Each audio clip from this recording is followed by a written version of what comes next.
5 to 7 minutes from the CC manual. Listen for vocal variety. Our speaker today is, as Secretary and presently VP of Membership, he will be making his first foray into the realm of the humorous speech. Please help me welcome Larry Hipp, CCCL.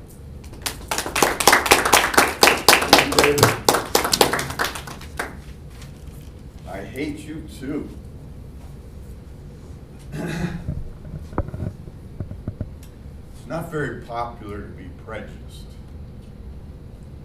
Well, actually I hold that I'm not prejudiced. Because to be prejudiced, you have to dislike somebody for a very specific part of their beingness. You have to not like their religion, color of their skin, political philosophy, sexual orientation. Pick one. But me, I'm an equal opportunity hater. I hate everybody. I don't know where to start. Well, let's start with half the people in the world. Women.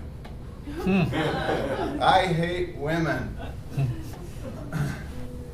Why do I hate women? From a very early age, whenever I was around a lady or a little girl even, that I thought was attractive and I wanted to talk to, suddenly I developed a case of the stutters or dementia. I couldn't say anything. For instance, what comes to my mind most recently, we had our 50-year class reunion. And I happened to see Jennifer Burnsie. Oh boy, did that bring back memories. I think it was senior year of high school. And so I got my nerve up to ask Jennifer for a date. She said yes. So out we go on our date.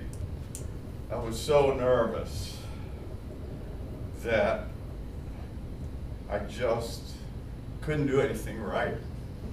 So after the date, I forgot what we did even, but we did go to eat. I took her to McDonald's. We bought food. I was apparently old enough to drive because I was in a car. And can't remember exactly what I did, but I thought I was hitting the brake and I hit the gas and the car lunges forward, hits that thing that stops you from parking, so another big bump. Then I hit the brakes. Well, the upshot of this is her food went everywhere. Pop. She had a thing of pop all over her clothes. So I was so humiliated that even though I liked this girl, I thought she was very cute, I never asked her for another date because it was just too painful. And I didn't realize then, of course, it's just like this, what we do here in Toastmasters. If you keep going, the second date would have been a little easier. You might have been able to get by without spilling the pop on her. Third date, fourth date, hey, maybe you're fairly comfortable after you get your DD, designated dater, after 10 dates or something. So I saw Jennifer at the 50-year anniversary. Of course, she remembered that. We had a few laughs about it. But I don't just hate women. I even hate animals. I hate, these deer that everybody likes. I hate those things. They keep running into my car. Just a couple of weeks ago when the Browns played Cincinnati, I was on my way home from my friend's house going down Bagley Road.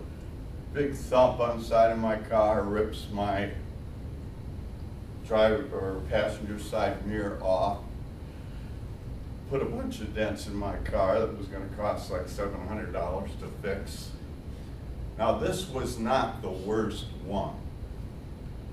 The one that happened to me I guess it was about 5 years ago. Went to a wedding in Huron.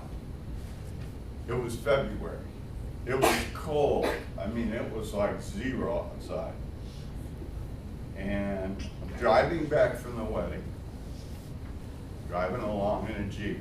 I'm looking over at my lady friend who had invited me to the wedding. You see, there's always women around when I get in trouble. So I'm looking at her, and I hear this loud boom. Of course, I didn't know what it was at the time. It was a 260-pound, 12-point buck. Had run right in front of my vehicle. And on the impact of that, I don't know if any of you have ever experienced this. It was the first time for me. Never had an airbag go off in my face. Now it's snowing, I'm going like 70 miles an hour, 0 degrees outside, and suddenly I've got, boom, this thing hits me in the face. And like my heart is jumping out of my chest. What the hell is this? Is this it? You know, like Fred Sanford used to say, "Oh, come on, Elizabeth." So I'm trying to slow the vehicle down without going off the road. I can't see anything. So finally get it slowed down, and I didn't know if I was in the middle of the road or off the side of the road or where I was. But anyway, finally got out of the car, and all the smoke was coming out of these airbags. I don't know if that's all supposed to come out or I had a faulty airbag. It's supposed to happen. All right. So it's very cold outside. I don't think I even had a coat. I just brought my suit because it's going to be driving in the car most of the time. And now the thing was leaking, the radiator, the car wouldn't run, so we're stuck there until the cops, AAA, and all those kind of people could come to tow my car into a garage somewhere and then give me a lift home. Well, fellow Toastmasters, Charmaine, Shay Love. That's my nickname, huh? Shay. I used to know Shay in college. I hate you too. Not. Mr. Toastmaster.